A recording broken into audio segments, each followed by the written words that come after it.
All right, this is Eric Ford from Vermont Public. Thanks so much for being here for the screening of Listen Up Musical. We're here now with some very special guests who I'll introduce in a second. Just a reminder for folks as the credits keep rolling that if you are attending virtually, please feel free to put comments and questions in the chat. We'll be happy to relay those to our guests.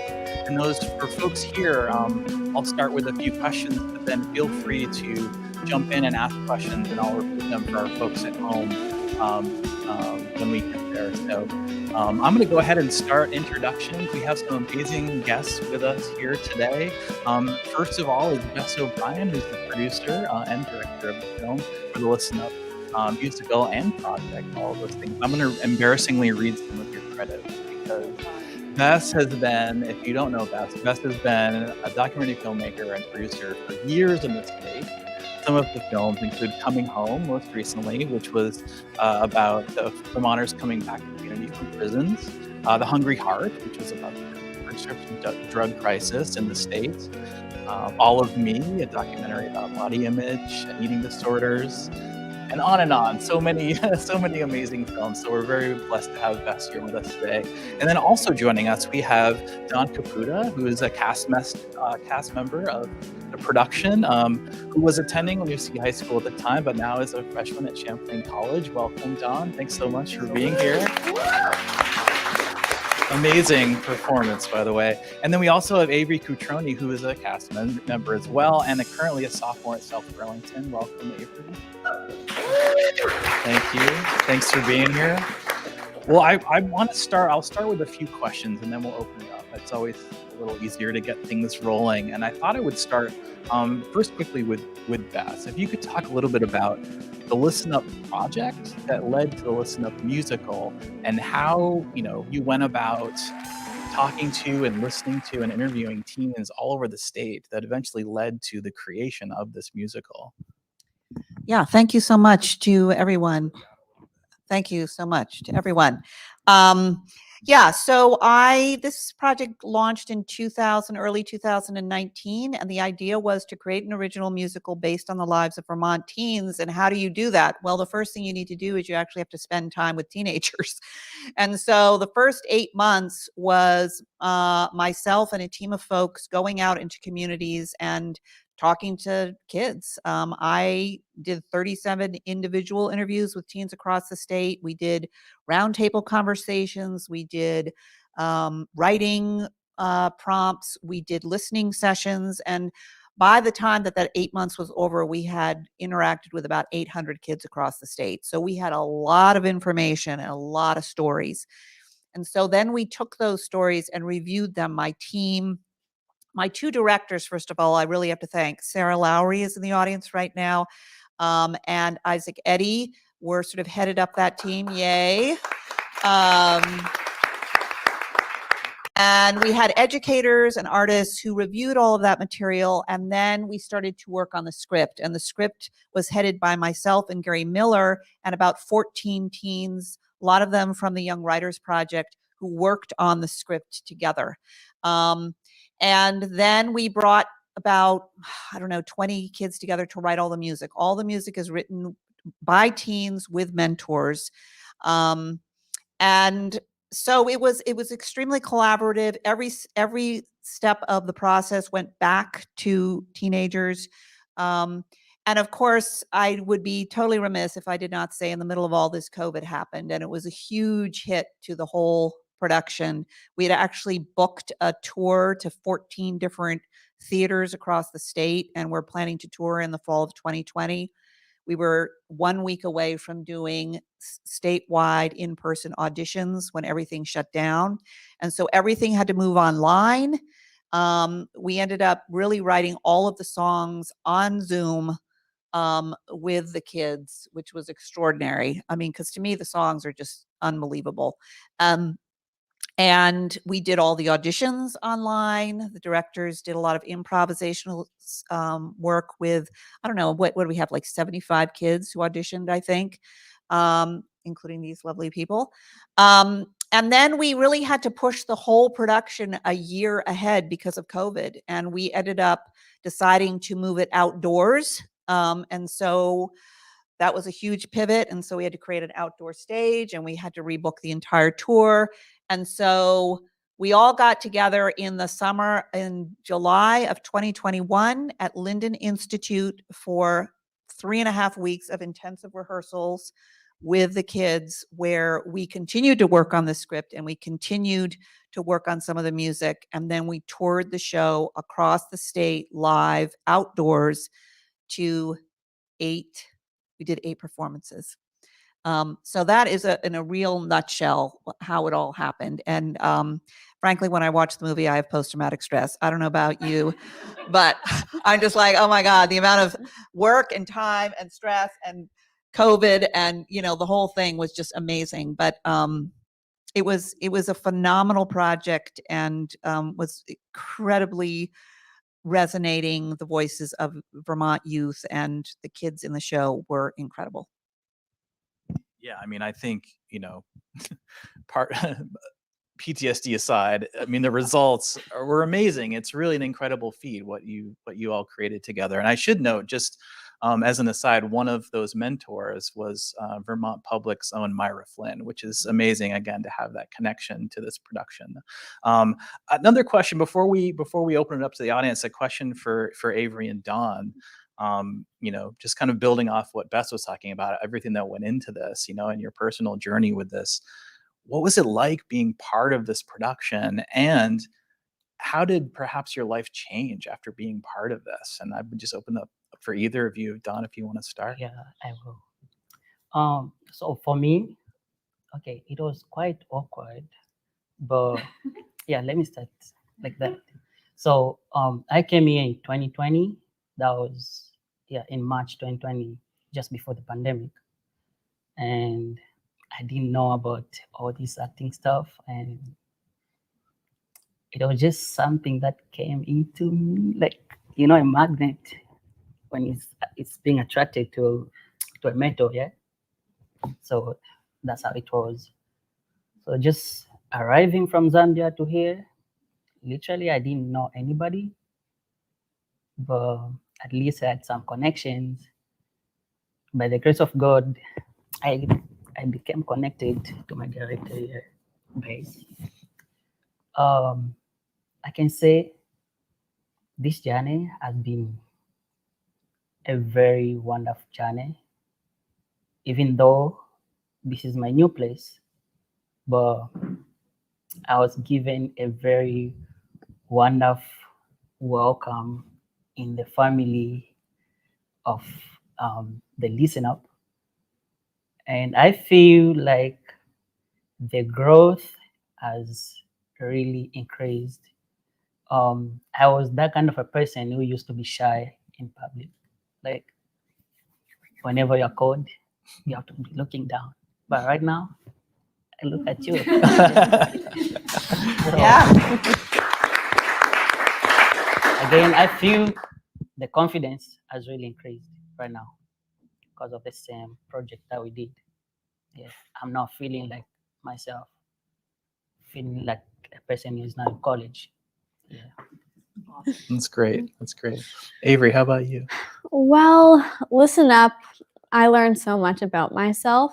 And since then, I feel like the whole world is just a different place through my eyes. I feel like now with the experience that I've had and getting to meet so many new people and learn about them and what they've been through, I've learned so much about how everyone has a different interaction with the world and that everyone has a different story behind their eyes. And it's really given me a better outlook on life and a better way to approach other people and just realize that you don't know what's going on and there could be going through so much and you would have no idea.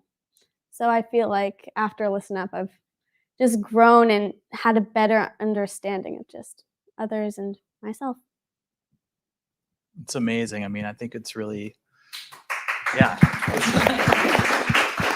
It's as a viewer, you can only imagine what it was like to be a participant and all the work and all the, I mean, it's really comes through in the final result. So just congratulations again for this project. It's amazing. I'd love to just now open it up to the audience. If folks in person have a question, I'm happy to help get that answered. And any folks that are attending virtually, please just put a question in the chat, and I'm happy to relay that to you. So yeah, anyone here in the audience want to? Yes, in the back. Hi, my name is Catherine Yantley, and I met this about 4 years ago at the Prevention Council with in Waterbury, where we discussed ways, the high use of drugs and alcohol in Vermont kids and vaping, and how can we possibly address this. We talked about the Icelandic model. Since then, we have 6 communities in Vermont that are embracing the Icelandic model, but that's out of 250, most of them aren't. And drug and alcohol use in Vermont is stubbornly high and has not decreased, and the perception of harm with some drugs has actually gone the wrong direction. So I guess my comment is it's wonderful to do things where we measure things and find out that things are a problem. And I see your films as wonderful examples of this with The Hungry Heart, and now this, bringing attention to problems that's huge. So now, how's the next step? How do we actually implement something with Iceland, which has this data-driven scientific basis all over Vermont, so that we can truly do something to bring down, youth use rates? And I'm going to just paraphrase that for the folks at home. I'll try to. Essentially, the question and comment is just about use of drugs and rate of use and our approach to dealing with that issue here in the state, and wondering what we can do to help change that. And this question, I would say anyone can answer this, but maybe start with Bess. Yeah, great question. It's interesting, when we premiered this film in December of 2021, somebody during the Q&A stood up and said, okay, I hear all that, but what can we do? What can we do for kids in this state? I mean, this was such an incredible outpouring of expression and voice, but what can we do? And a woman stood up to the down at the front of the audience and said, we should just do more of this. And I'm not saying that because I made this, but I am saying it because the woman who stood up's kid was in this film. And she said, my kid totally changed by doing this intensive work, which is working in the arts. And I've been working in the arts all my life, but arts are a huge, important, valuable, extremely impactful way of working with kids to find their voice, to engage them so that they're not doing drugs and they're not doing these other things, perhaps, to find their voice, to be able to express what they're needing, wanting, feeling. And it's not rocket science to me. Like, we should be duplicating things like Listen Up in every single school. We should be doing you don't have to, this was a 3-year huge project, loads of money, tons of professional people involved. You don't have to do that. You could do a 20-minute version of this in your school. You could work with kids writing, new material, short plays, whatever, engaging students in telling their stories and expressing themselves and getting out of themselves and interacting with audiences and feeling like, I want you guys to say something about this, but to me, touring this show across the state, having to put up the stage, having to do the show, seeing the audience interact with you, it takes you to a different place, and helps you with your self-esteem and helps you with feeling like you're a member of society. So that is my reaction to it. And I would say support the arts, support the performing arts, support people writing plays and doing music, and kids being engaged is, to me, the way you get beyond that. So anyway, any thoughts? Oh, you have something. As for me, I can say I'm the biggest example for this. So at first, I didn't know what to do, but when I was involved into Listen Up, I've really found the real me, real Dawn, the person who can now stand up and speak. This is because of the Listen Up. So if we engage a bunch of kids, teenagers from different schools, different places, if we engage them into this, I think this will help them. It will increase their ability to speak in front of people. It will give them the freedom to express themselves, just like me. Yeah. Avery, have anything you want to? Well, just a little bit. I feel like the arts have always been a safe space for me, and I know definitely for other people. It's a really great place where you can just express yourself and have no fear of being judged by others. And I hope that other schools will be able to have a similar experience to what we did last year, because it really will teach you so much about yourself and others, and really make a bond with your peers for life. And it's really amazing. The questions come in from the folks at home, and I think it's a great question. It's a pretty simple one. How can folks interact with this that want to share this film of the musical with their friends? Is the soundtrack available? I will put in a plug for Made Here, our series on Vermont Public, where this is actually available for streaming online right now. Anyone can go and watch it on vermontpublic.org. So that's one way. But best is, what are your plans for this, and or can people get the soundtrack, and how can they interact with the film? If you go to Kingdom County Productions and click Listen Up, you can buy the soundtrack. So that's that answer. So we last spring started offering the film free to all the schools. So if anybody is online or in this audience who wants to show this film in their school or use the film in their school, you can contact me through Kingdom County Productions, and I will give you a free link to the film and this fabulous study guide card deck that you can use for a conversation starter that we created. This film is also good for teacher in service days. This is good for, we're going to be at the superintendent's conference in a couple of weeks, for superintendents to use, for school boards to use, for parents to see and have a conversation about. This film will start a conversation and engage young people and adults in a way that just saying, so how's it going, Johnny? What's going on? Instead of going there, which is an awkward conversation, you can actually just talk about the movie or a song or an issue in the film, and it breaks it's an icebreaker, right? So the film is available to any school for free. We are also doing screenings in communities. So if somebody wants to call me and do a screening in their community, they can. You can see it's streaming for 3 months on Vermont Public. So there's lots of ways to access it.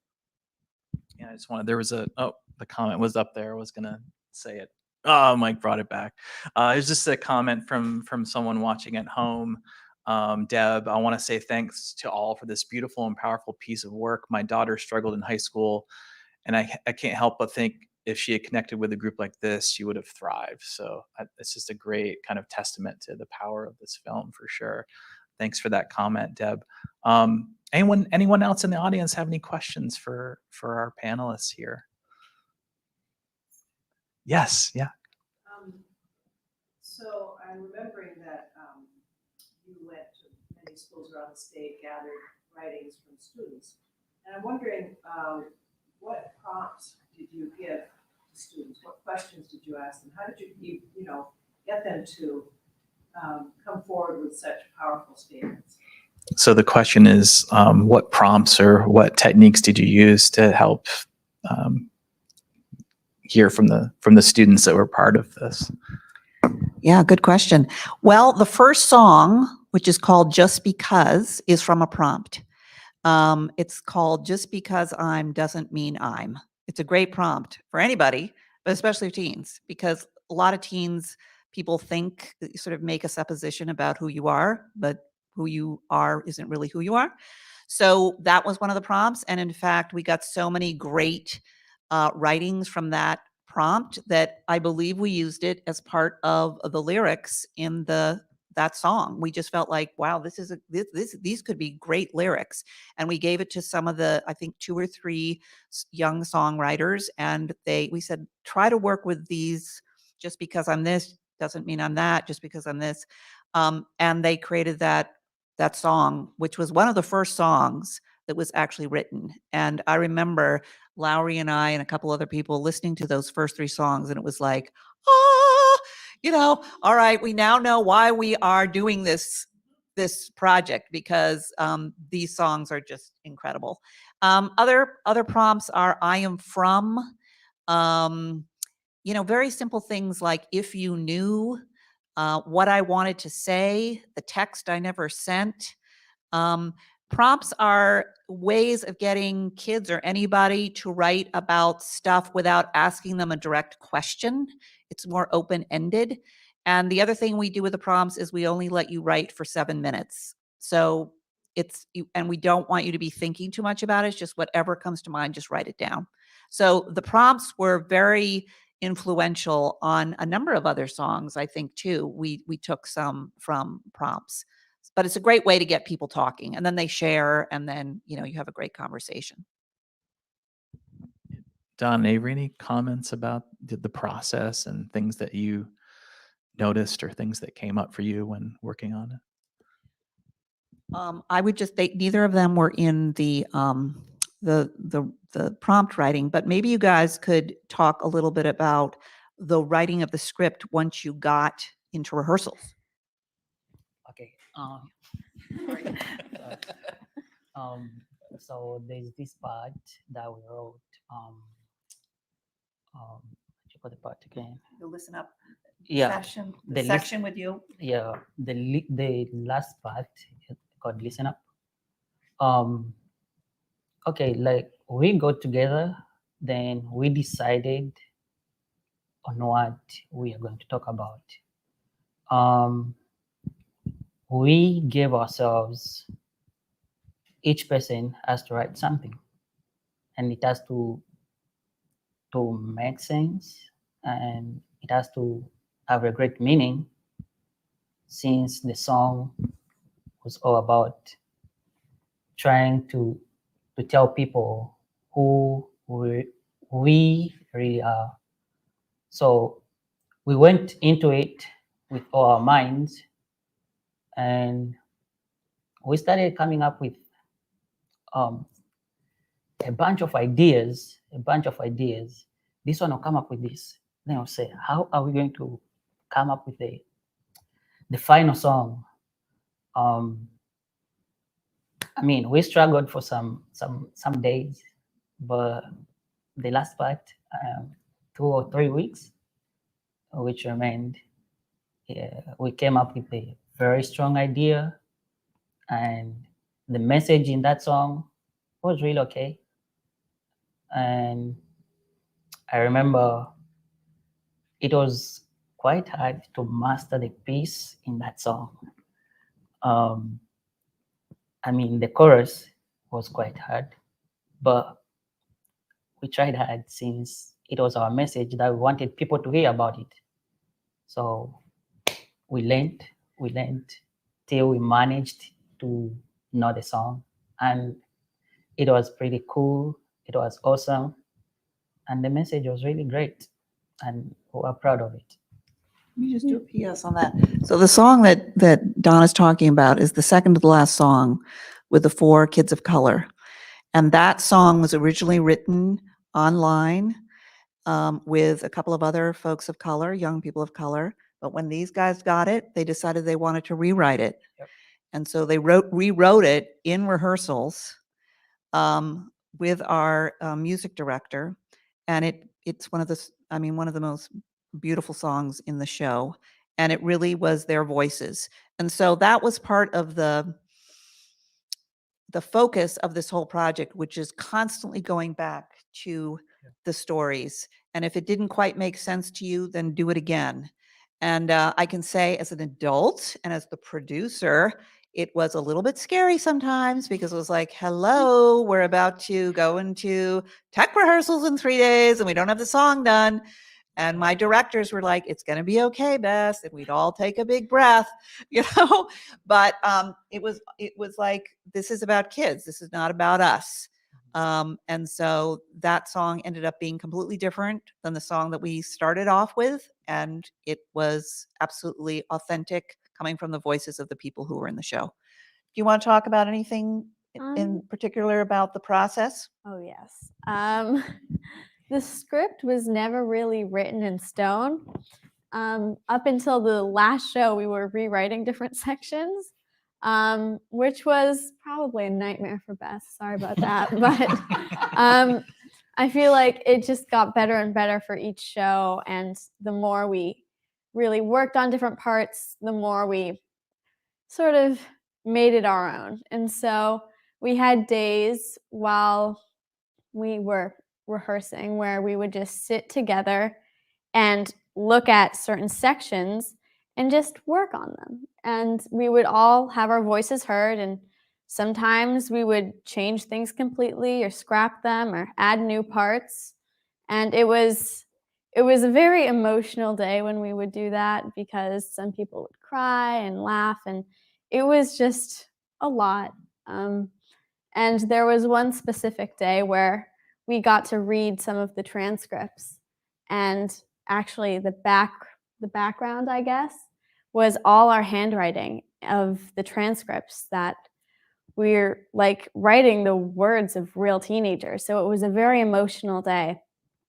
And for the rest of that evening, I know everyone, especially me, was kind of in their own head and trying to figure out some of the words we wrote down. And I know that up until the last minute, the show was kind of still being worked on, but I think I can say confidently that I'm very proud of what you all just saw. Folks online are wondering how to contact for more information. www.listenup.org, listenupvt.org, or kingdomcountyproductions.org. Great. Just use the whole Google thing works pretty good too. You'll Yeah, you'll look up, Google up, look listen it up the musical, and you'll find it. We have time for like one more question. Is there someone in the audience that, yes, in the back? Hi, I just wanted to express to YouTube cast members what respect that I have for what you and your company created, and just how astonished I am at the strength and the vulnerability that you all must have needed to have to even undertake this, let alone to create what you all created. I think you're all heroes. And my question is, was there ever a point in the middle of this where you said to yourselves, wait, what are we doing? Can we do this? This is so much of ourselves to share. And how did you work through that? That's my question. And for the folks at home, I'll just repeat that. So again, just expressing how awesome everything was, but also just wondering if there was a point where you questioned, what are we doing? How can I be this vulnerable? How can I talk about myself in this way? Yeah. Okay. Let me laugh a bit. Okay. So it was quite hard. But if you want something to be successful, you have to push yourself. And we kept pushing ourselves, even though some lines were hard to put in the head. But when you are striving to get something done, you just have to push yourself. No matter the distractions, keep pushing yourself. So we kept pushing ourselves till the last minute. Even though we started touring the state, we were still mastering our lines. Maybe in this show, you're going to say something else. In the other show, you change your line. So it was more like you have to make sense of what you're saying. You shouldn't miss what you said in the last in the last show. If you said something different and you forgot what you said in the other show, you have to come up with something that is going to make sense, that will make people believe that, okay, what they're talking about is really awesome. And we made sure that even though you've struggled to master the line, people shouldn't know that you've forgotten your line. But you just have to say what is in your heart and just speak it louder. I can testify on that. I made a couple of mistakes, but you will never know. You will never know. Yeah. Well, it was certainly a little difficult at times because, I mean, in the audience, they were some of my friends that I would see at school in a week, and they were my family members, and they were people that I kind of just like talk about the small stuff with, like the weather and all that. So it was a little weird jumping from weather to the current climate of the world and like all of this really heavy stuff. So I obviously was a little nervous for everyone to learn these things about me. And I know there were moments in which I was like, am I ready to take this really big step for myself? Because up until that point, I hadn't even told some of my friends or family the things that I was talking to my castmates about. So I know that it was pretty difficult for me, but as we're saying, like, these people are my family now. So it was easy to get through the shows and all the tough situations because I had such a great support system. So, yeah. Well, that's a great way to end it. We're unfortunately out of time for this evening. I want to thank Avery and Don and Beth so much for being here and sharing this film and this time with us. Thank you. Thank you.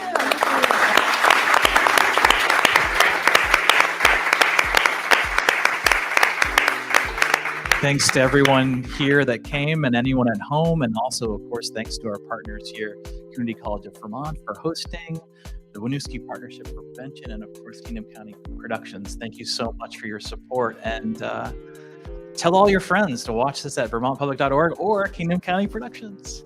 Thanks.